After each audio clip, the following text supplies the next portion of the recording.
여러분 이 시간 옆에 분들과 인사하도록 하겠습니다. 내가 교회입니다. 당신이 교회입니다. 우리가 교회입니다. 할렐루야. 아멘. 오늘 본문 말씀을 중심으로 믿음의 후반전에서 승리하기, 믿음의 후반전에서 승리하기, 이런 제목으로 말씀을 전하도록 하겠습니다. 자, 여러분 한번 상상을 해보시길 바랍니다. 축구 경기를 시작했는데 손흥민 선수가 시작한 지 10분 만에 멋진 가마차기로 한 골을 넣었습니다. 중거리 슛을 때렸는데 그 공이 환상적인 궤적을 가르고 골대 안으로 싹 들어간 거예요. 근데 이 경기가 너무나도 중요한 한일전이었습니다. 중계를 맡은 아나운서는 흥분에 북받쳐 이 골에 흥분된 목소리로 외칠 겁니다. 1대0이라고. 그리고 손흥민 선수가 골을 넣었습니다. 자, 여러분 이 경기 마지막 어떻게 되었을까요? 이겼을까요? 비겼을까요? 졌을까요? 답은 모릅니다. 왜요? 전반전만 우리가 들었잖아요. 축구는 전반전과 후반전으로 되어 있습니다. 전반전에 골 넣는 거 참 중요하죠. 근데 경기는 언제 끝나요? 후반전 주심이 휘슬을 딱 불 때까지, 그때 이기는 팀이 승리하는 거죠. 그러므로 전반전과 후반전 가운데 어느 때가 중요할까요? 전반전도 중요하지만 후반전도 너무나도 중요하다는 거죠. 사랑하는 성도 여러분, 우리의 인생도 마찬가지입니다. 전반전 멋지고 화려하고 흥미진진한 것들로 우리의 삶을 가득 채운다 할지라도 인생의 후반전, 이것을 우리가 어떻게 가꾸고 다듬어 나가냐에 따라 우리의 인생이 멋진 마무리를 해 나갈 수가 있겠죠. 휴가 기간입니다. 우리 성도들도 휴가로 떠나신 분도 계시고 오늘 이 자리 보니까 못 보던 얼굴도 보이는 것 같습니다. 휴가로 아마 우리 거제에 놀러 오셨다가 예배를 참석하신 분들도 계실 것으로 생각이 됩니다. 이 휴가 기간을 통해서 전반기 동안 수고했던 것들을 우리가 잘 재충전을 하고 또 새로운 후반기를 달려나갈 수 있는 힘이 되면 참 좋겠습니다. 그래서 우리의 인생의 후반전, 여러분 멋지게 살아가고 또 후반기를 준비하는 우리들도 멋진 인생의 후반전이 되는 우리 모두가 되기를 주님의 이름으로 축복합니다. 자, 제가 왜 이 이야기를 하냐면 오늘 우리가 읽은 이 로마서는 구조가 이래요. 전반부와 후반부로 나눌 수가 있는데 전반부는 1장부터 11장까지, 후반부는 12장부터 16장까지 이렇게 나눠져 있습니다. 그래서 1장부터 11장까지는 신앙의 기초가 되는 교리를 중점적으로 이야기를 하고요. 그 다음에 12장부터 16장까지는 그 교리를 바탕으로 우리가 어떻게 살아갈까, 우리의 삶의 적용과 실천을 강조하고 있습니다. 자, 그래서 여러분 로마서는 이렇게 이론과 실천이 두 부분이 나눠져 있는데 오늘 본문 12장 1절은 바로 후반부의 시작이자 앞으로 전개될 우리의 모든 신앙의 삶을 적용하는 그 출입문과 같은 역할을 하는 아주 중요한 구절입니다. 그래서 우리가 교리라고 하면 아마 여러분 마음속에 교리 먼저 딱딱하다라는 생각이 들 겁니다. 경직되고 왠지 교리라고 하면 난 정말 이 시간은 그냥 먼저 잘까? 라는 생각도 하시는 분도 계실 겁니다. 그러나 이 교리는 그렇게 딱딱한 게 아닙니다.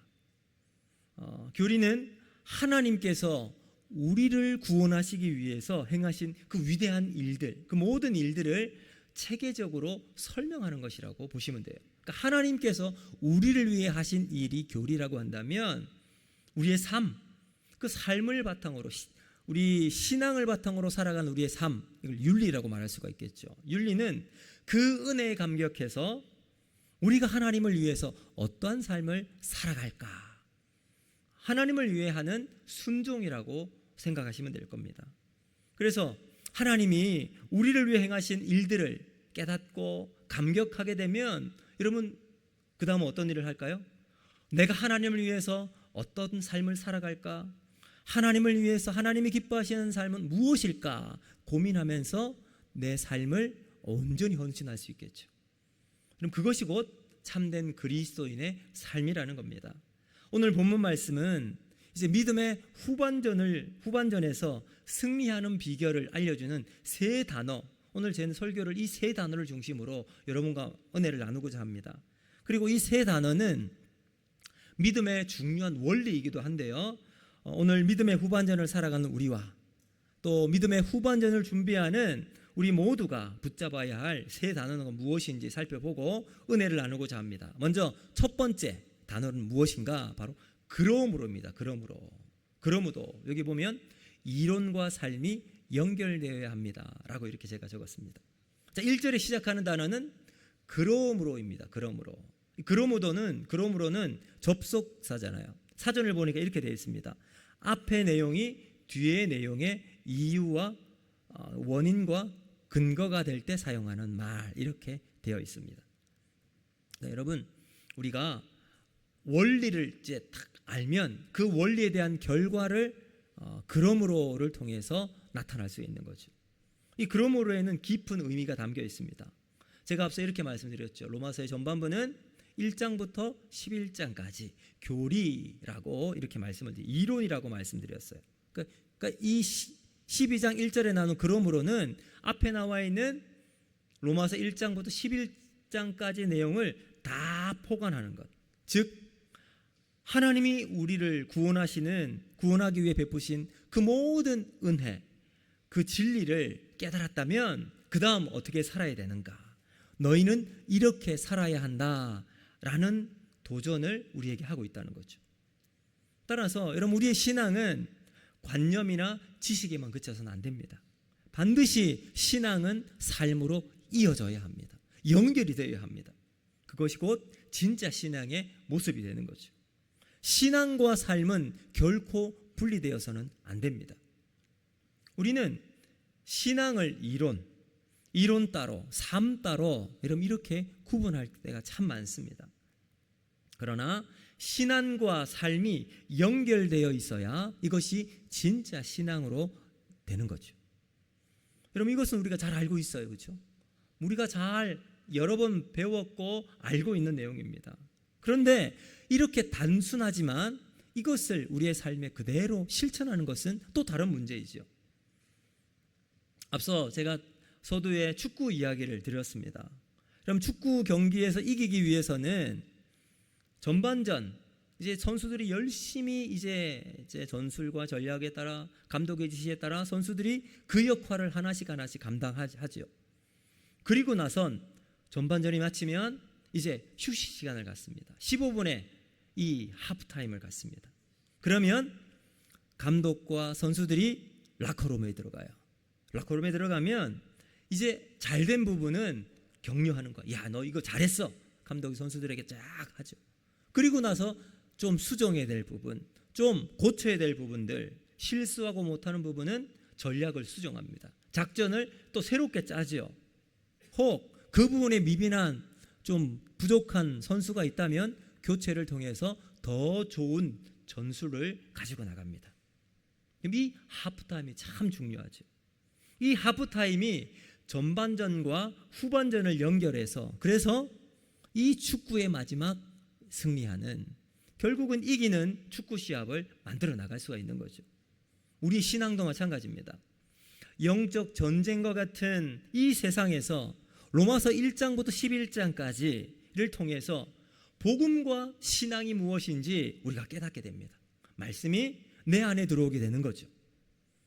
자, 이것을 깨달았다면 이제 12장부터 16장까지의 삶을, 신앙으로 이어진 우리의 삶을 살아가는 겁니다. 이론을 바탕으로 우리의 삶의 실제를 만들어 나가는 것, 이것이 진짜 믿음이 된다는 거죠. 자, 그 시작이 뭐냐? 오늘 본문에 말하고 있는 그러므로입니다. 그러므로. 신앙과 삶을 연결하는 그러므로. 사랑하는 성도 여러분, 여러분은 여러분의 삶에 신앙과 삶을 연결시키는 그러므로가 있습니까? 마태복음 19장 6절을 보면 이런 말씀이 있습니다. 자, 우리 같이 한번 읽어보겠습니다. 시작. 하나님이 짝지어 주신 것을 사람이 나누지 못할지니라. 아멘. 여러분, 이 부분은 예수님께서 남편과 아내에 대한 관계를 설명할 때 이 말씀을 하셨어요. 하나님이 짝지어 주신 가정, 남편과 아내는 결코 나눌 수 없다라는 말씀이에요. 자, 이것은 남편과 아내뿐만 아니라 우리의 구원과 삶, 진리와 순종은 따로 떨어질래야 떨어질 수 없음을 이야기하는 것과 마찬가지입니다. 이게 하나로 연결될 때 거기에서 능력이 나타나게 된다는 거죠. 여러분 구원 받으셨습니까? 아멘. 그러면 삶으로 살아가시길 바랍니다. 진리를 깨달으셨습니까? 진리의 말씀에 순종하셔야 합니다. 그럴 때 우리 안에 믿음이 능력으로 나타나게 되는 거죠. 하나님의 역사가 여러분의 삶 가운데, 우리의 가정 가운데, 우리의 교회 가운데 나타나서 세상의 영향력을 펼쳐나가는 놀라운 하나님의 역사가 일어나는 힘이 바로 여기에 있어요. 연결되는 그러므로가 있어야 한다는 거죠. 자, 그런데 여기에 한 가지 걸림돌이 있어요. 뭐냐? 우리가 신앙과 삶이 하나가 되고 연결이 되어야 하는 것을 알고 있습니다. 진리의 말씀은 순종으로 이어질 때 능력이 된다는 것을 알고 있어요. 그런데 문제는 뭘까요? 정말 그렇게 살 수 있느냐예요. 정말 내가 아는 대로 내 삶을 살아가느냐, 이 부분이 중요한 거죠. 신앙과 삶이 하나가 되고 진리의 말씀이 순종으로 이어지면 우리는 믿음의 터 위에 우리의 인생의 멋진 믿음의 집을 지어나갈 수가 있게 될 겁니다. 아름답고 견고하고 풍성한 열매가 맺는 우리 아름다운 믿음의 집을 지어나갈 수가 있을 겁니다. 근데 문제는 뭐예요? 진짜 내가 그 삶을 살아갈 수 있느냐? 이론과 삶의 참 조화를 이루며 균형을 이루며 살아가는 신앙이냐, 이 부분인 거죠. 사실 이 질문 앞에서 저는 이렇게 균형적인 삶을 살아가고 있습니다, 균형적인 신앙생활을 하고 있습니다 라고 고백하실 분이 얼마나 계실지, 자신 있게 이렇게 말할 수 있는 사람은 아마 그렇게 많지 않을 것 같습니다. 사실 이것은 우리 모든 그리스도인들의 고민이기도 합니다. 자, 여기에 제가 오늘 본문을 보면서 이 문제를 해결할 한 단어가 눈에 들어왔어요. 그게 뭐냐? 바로 하나님의 모든 자비하심이에요. 자, 그것이 오늘 제가 여러분과 함께 두 번째 나눌 주제입니다. 바로 하나님의 자비입니다. 하나님의 자비, 우리가 너무 많이 들어왔죠. 이것은 하나님의 사랑은 영원하다는 거예요. 자, 여러분 여기에 하나님의 놀라운 은혜가 있습니다. 바로 하나님의 자비가 우리 가운데 함께 한다는 거예요. 근데 여기에 나타난 하나님의 자비는 오이크티르모스라는 헬라어 단어인데 이 뜻은 긍휼, 사랑, 인애 이렇게 이제 번역을 되고 있는데, 여기 중요한 것은 이 하나님의 자비가 단수가 아니라 복수형으로 쓰였다는 겁니다. 자, 이게 왜 중요하냐? 그러니까 여러분 하나님의 자비는 우리에게 한 번, just one chance, 한 번 기회를 주고 그 은혜로 끝나는 것이 아니라는 거예요. 한 번 실수했어, 그래, 한 번 실수했어, 한 번 죄를 지어서 한 번은 용서해 줄게. 그러나 두 번째는 안 된다, 하나님 이렇게 말씀하지 않는다는 거죠. 두 번째 죄를 짓거나 실수할 때는 거기서 아웃된다는 의미가 아닙니다. 만약 그렇다면 하나님의 자비는 세상에서 생색내기 용밖에 되지 않을 것입니다. 자, 그리고 오늘 이 말씀을 다시 한번 보세요. 내가 하나님의 모든 자비하심으로 너희를 권하노니. 하나님의 모든 자비하심, 그 하나님의 자비에는 영원 반복적인 하나님의 사랑이 있어요. 용서하시고 또 용서하십니다. 인자를 베푸시고 또 인자를 베푸세요. 사랑하시고 또 사랑하시는 하나님의 자비로 너희를 권하노니. 여러분 지난 주일 말씀 기억이 나십니까? 여러분 가운데 기억나시는 분도 나지 않는 분도 계실 텐데, 지난주 제가 다니엘 말씀을 했습니다. 느부갓네살 왕이 꿈을 꾸었는데 그 꿈이 자신을 너무 번민하게 만든 거예요. 그래서 바벨론의 모든 지혜자들을 불러서 내 꿈이 무엇인지 설명하고 해몽해라 라고 했어요. 근데 아무도 이야기하지 못했죠. 그러자 느부갓네살 왕이 모든 지혜자를 죽이겠다라고 왕의 엄포가 떨어졌습니다. 다니엘도 그 지혜자의 명단 속에 들어가 있어 죽을 위기에 있었습니다. 그런데 여러분, 그 위기의 순간 하나님은 놀라운 섭리와 하나님의 놀라운 은혜로 다니엘을 구원해 주시죠. 사실 그 위기가 아니었다면 다니엘은 저 말단에서 왕 측근으로 올라갈 수가 없었을 겁니다. 그런데 이 위기를 통해 다니엘은 느부갓네살 왕 최측근으로 국무총리의 자리에 올라가게 되죠. 자, 여러분, 그래서 우리가 위기와 어려움을 만나면 하나님의 섭리와 인도하심을 믿고 살아가겠다, 여러분, 이런 결단을 우리가 할 수 있습니다. 그런데 우리가 우리의 삶의 현실로 들어가면 그 생각이 그대로 나타나던가요? 주일을 지나고 또 하루를 지나고 나면 언제 그러냐는 듯이 하나님의 은혜와 감격과 기쁨은 다 사라져 버립니다. 예전과 똑같이 살아가고요, 또다시 불평과 원망과 또 미움과 이것이 우리를 딱 사로잡는, 이러한 삶을 살아가는 우리를 보면 하나님 앞에 또 실망합니다. 하나님, 또 실망했습니다. 또 실패했습니다. 순종하지 못하고 넘어진 자기 모습을 보며 초라해하는 우리를 보게 되죠. 여러분, 거기에도 하나님의 자비가 있는 줄로 믿습니다. 지난번에 넘어졌는데 하나님은 우리를 그냥 두지 않으시고 능력의 손길을 베풀어 주셔서 우리를 잡아 이끌어 주십니다. 다시 세워 주십니다. 실망이 되는 인생이라 할지라도 하나님은 오늘도 동일한 자비라심으로 우리의 삶을 인도하여 주시는 줄로 믿습니다. 여러분, 시편 103편 8절에 이렇게 말씀해요. 우리 같이 한번 읽어보겠습니다. 시작. 여호와는 긍휼이 많으시고 은혜로우시며 노하기를 더디하시고 인자하심이 풍부하시도다. 아멘. 그래서 여러분, 우리 하나님은 긍휼이 많으신 분이십니다. 은혜를 많으신 하나님이십니다. 또 느헤미야 9장 31절도 동일한 말씀을 이렇게 합니다. 같이 읽습니다. 시작. 주의 크신 긍휼로 그들을 아주 멸하지 아니하시며 버리지도 아니하셨사오니 주는 은혜로우시고 불쌍히 여기시는 하나님이심이니라. 아멘. 여러분, 예레미야 애가 3장 22절도 똑같은 말씀을 하고 있어요. 같이 읽습니다. 시작. 자비와 긍휼이 무궁하심으로 우리가 진멸되지 아니함이니이다. 아멘.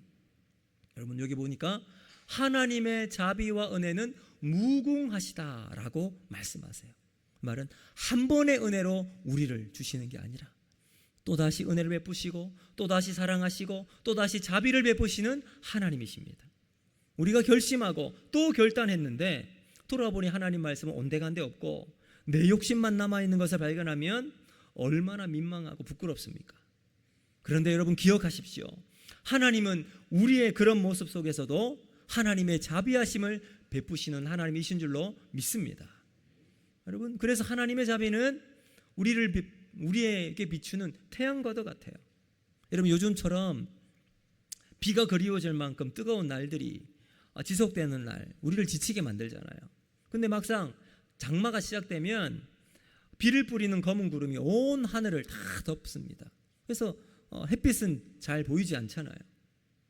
그래서 태양이 없나 보다 생각할 수 있죠. 그러나 비행기를 타고 그 검은 구름을 뚫고 구름 위로 올라가면 여전히 태양은 우리를 비추고 있다는 겁니다. 하나님의 자비는 그런 태양과도 같이 오늘도 우리를 향해 여전히 비추실 줄로 믿습니다. 사랑하는 성도 여러분, 오늘 우리는 그 하나님의 은혜와 하나님의 자비를 가지고 살아가는 복된 사람입니다. 여러분, 요나처럼 하나님께 죄를 짓고 니느웨가 아니라 다시스로 가는 배를 타고 갔잖아요. 여러분, 엉뚱한 길로 우리의 길을 걸어가신 분이 계십니까?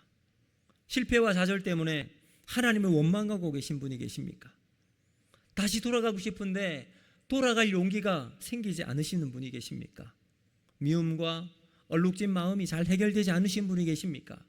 하나님의 자비의 품으로 가시길 바랍니다.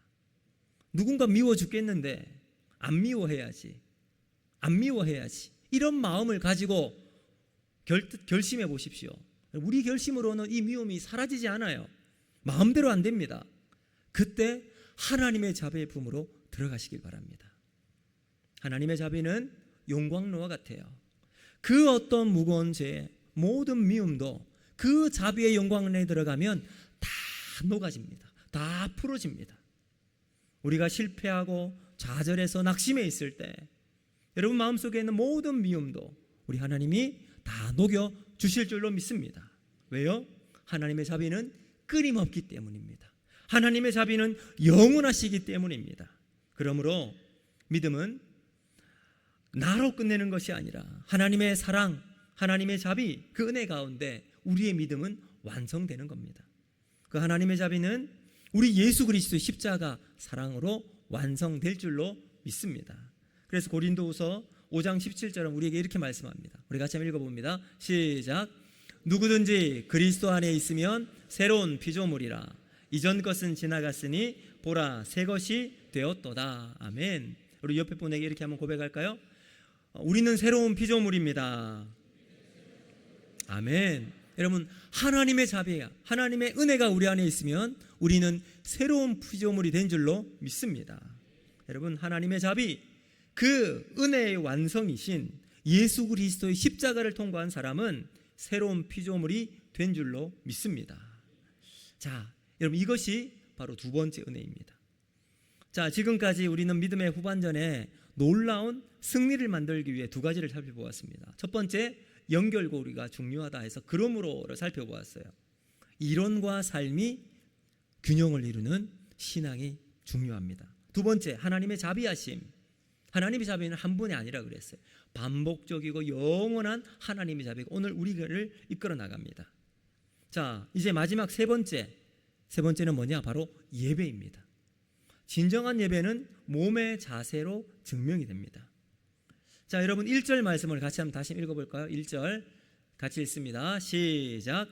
그러므로 형제들아 내가 하나님의 모든 자비하심으로써 너희를 권하노니 너희 몸을 하나님이 기뻐하시는 거룩한 산 제물로 드리라.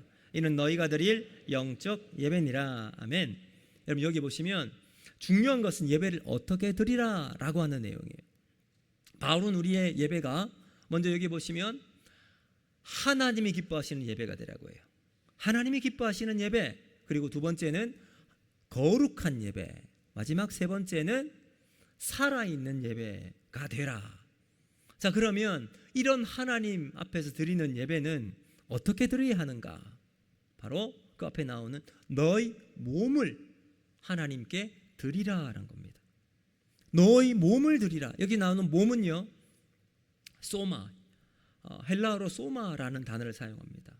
근데 이 소마는 당시 철학 사고를 가지고 있는 지식인들은 영은 선하고 몸은 악하다라고 하는 생각을 가지고 있는 사람들이 많았어요. 이분법적인 생각을 했습니다. 근데 여러분, 소마는 선하지도 악하지도 않는 가치 중립적입니다. 그러니까 여러분, 이게 무슨 말이냐면 몸은 영혼이나 정신을 담는 그릇과 같아요. 그릇. 여러분, 그릇은 이게 좋은 그릇, 나쁜 그릇이 아니에요. 그 그릇을 깨끗하게 있으면 거기에 어떤 것을 담느냐가 중요하잖아요. 어떤 것을 담느냐에 따라 선하게 될 수도 있고요, 악하게도 될 수 있습니다. 그러니까 우리가 하나님께 드리는 예배, 몸으로 드리는 예배, 우리의 몸이 하나님께 선하게 드리면 선한 예배, 좋은 예배가 되는 거죠.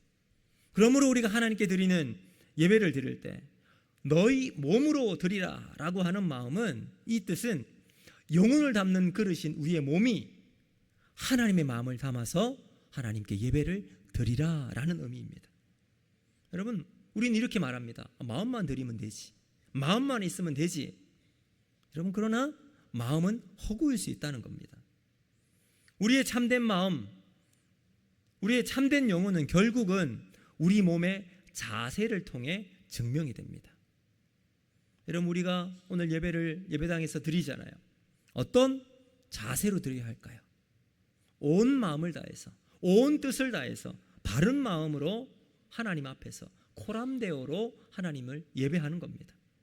그게 어떻게 드리는 거냐? 바로 몸으로 드리는 형태로 드러나는 겁니다.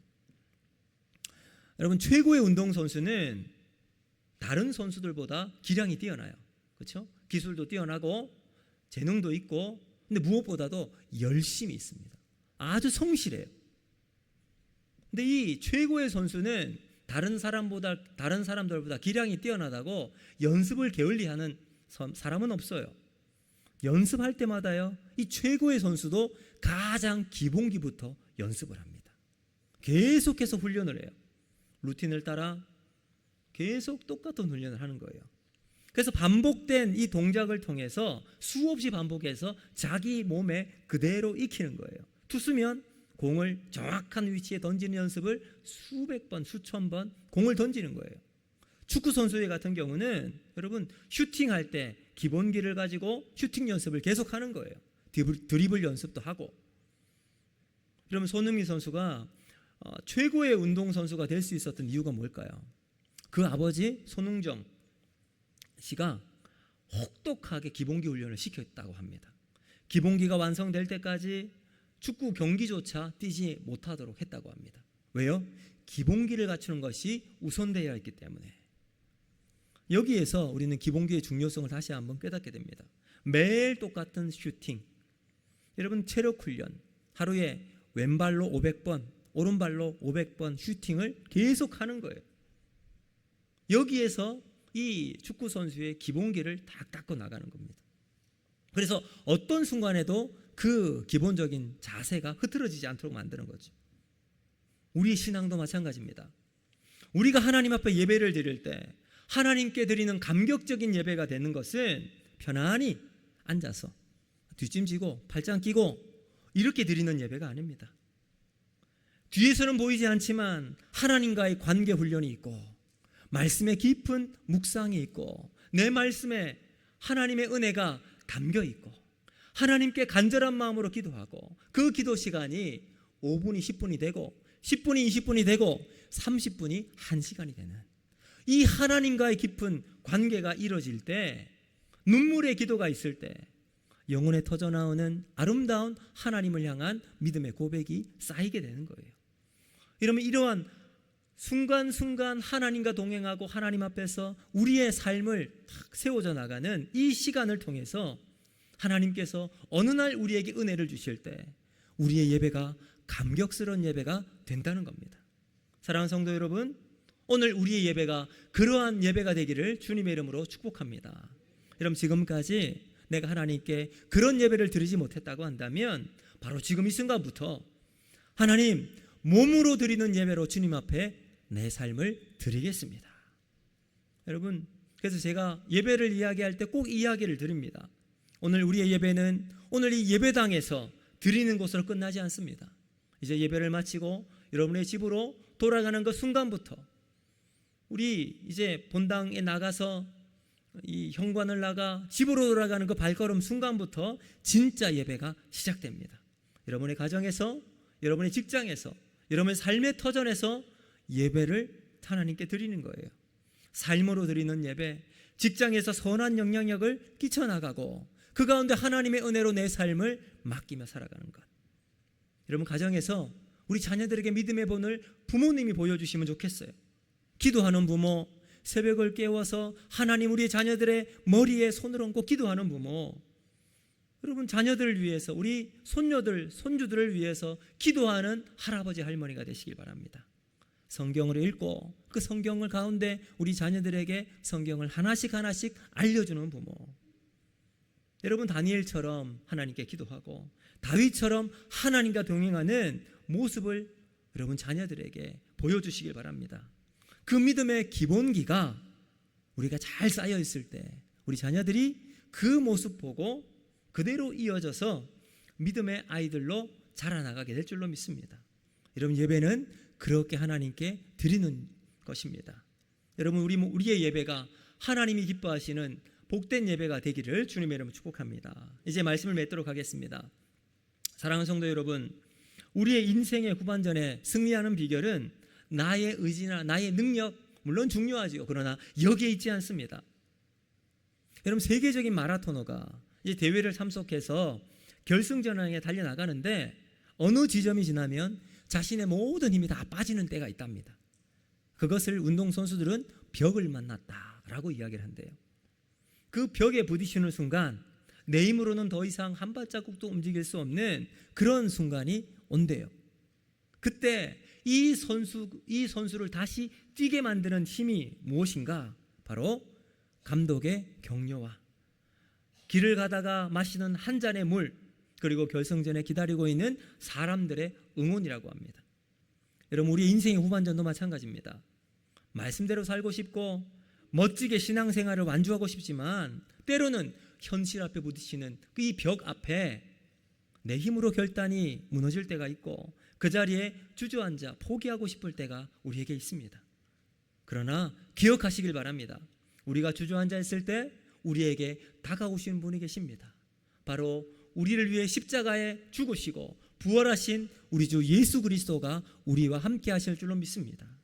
우리 예수님께서 우리에게 손을 내밀어 주세요. 그분의 손을 붙잡고 우리가 다시 일어날 때 우리는 힘을 얻고 우리의 믿음의 걸음을 걸어나가게 될 줄로 믿습니다. 우리 하나님, 우리에게 은혜를 베풀어 주세요. 자비를 베풀어 주세요. 이 자비하심은 한 번으로 끝나지 않습니다. 반복적인 하나님의 사랑, 반복적인 하나님의 은혜, 끊임없고 영원한 하나님의 사랑과 자비를 우리에게 베풀어 주십니다.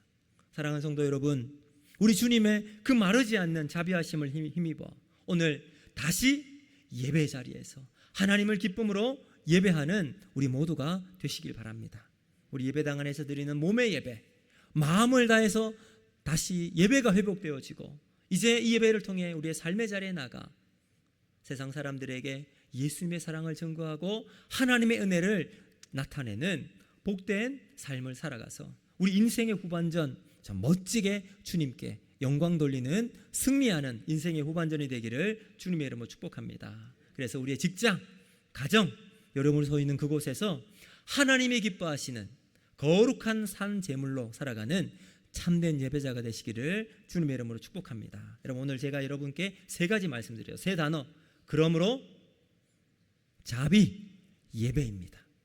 여러분, 신앙과 삶이 연결되고 하나님의 자비하심, 넘어졌어요? 괜찮습니다. 다시 하나님의 자비로 우리를 일으켜 주십니다. 그리고 삶의 현장에서 몸으로 드리는 예배로 하나님 앞에 살아가는 우리 모두가 되기를 주님의 이름으로 축복합니다. 여러분, 이 말씀을 기억하며